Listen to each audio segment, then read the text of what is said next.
నమస్కారం. టీవీ7 daily market అప్డేట్స్కు స్వాగతం. పతనమవుతున్న పత్తి ధర వారంలోనే రూ. 500కు పైగా దిగువకు. తేమ, నాణ్యత పేరిట వ్యాపారుల కొర్రీలు. సీసీఐ కొనుగోళ్లు లేకపోవడంతో ఇష్టారాజ్యం. నేడు కలెక్టర్ అధ్యక్షతన జరిగే భేటీలో నిర్ణయం వెలువరించే అవకాశం. ఖమ్మం. పత్తి ధర పెరుగుతుండడంతో రైతులను ఆశల పల్లకీలో విహరించినా ఆ ఆనందం ఎక్కువ రోజులు నిలవలేదు. గత వారం రాష్ట్రంలోని పలు ప్రాంతాల్లో క్వింటాకు రూ. 8,250. ఖమ్మం వ్యవసాయ మార్కెట్లో రూ. 8,000 వరకు పలికిన పాత పత్తి ధర ప్రస్తుతం రూ. 7,500గా నమోదవుతోంది. అంటే వారం తిరగకుండానే క్వింటాకు ఏకంగా రూ. 500కు పైగా ధర పతనమైంది. ఆగస్టు నెల చివరి వారం వరకు రూ. 7,600 వరకు ధర పలకగా, ఈ నెలారంభంలో భారీ వర్షాల నేపథ్యాన కొనుగోళ్లు నిలిచిపోయాయి. ఇక 9వ తేదీ నుంచి పంట కొనుగోళ్లు ప్రారంభం కాగా, కేంద్ర ప్రభుత్వం నూనెల దిగుమతిపై సుంకం పెంచింది. ఆ ప్రభావం పత్తి గింజల ధర పెరుగుదలకు దోహపడింది. ఫలితంగా పంట ధర కూడా పెరిగినా మళ్లీ తగ్గుముఖం పట్టడం గమనార్హం. నిలవని రైతుల ఆశలు. క్వింటా పత్తి ధర 8,000కు చేరడంతో ఇళ్లలో నిల్వ చేసిన రైతులు అమ్మకాలు ప్రారంభించారు. ఈ నెల 16 నుంచి 21 వరకు పాత పత్తి ధర రూ. 7,900 నుంచి 8,000 వరకు, కొత్త పత్తి ధర రూ. 7,600 నుంచి రూ. 7,722గా నమోదైంది. ఈ ఏడాది కేంద్ర ప్రభుత్వం పత్తి మద్దతు ధర రూ. 7,521గా ప్రకటించింది. అంతకు మించి ధర వస్తుండడంతో పంట సాగు చేసిన రైతుల్లో ఆనందం వ్యక్తమైంది.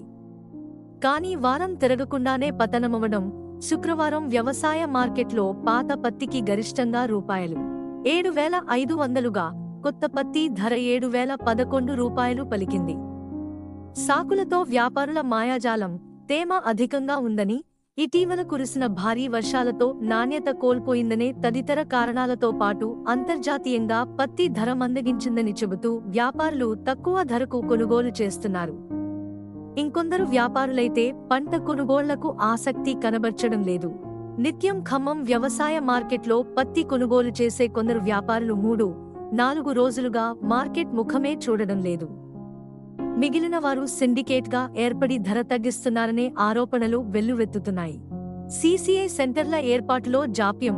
Cotton corporation of India (CCI) పత్తి కొనుగోలు కేంద్రాల ఏర్పాటులో జాప్యం జరుగుతోంది. జిన్నింగ్ మిల్లులే కేంద్రాలుగా సీసీఐ పత్తి కొనుగోలు చేస్తుంది. ఆపై మిల్లుల యాజమాన్యాలు జిన్నింగ్ చేసి సీసీఐ సంస్థకు అప్పగించాల్సి ఉంటుంది.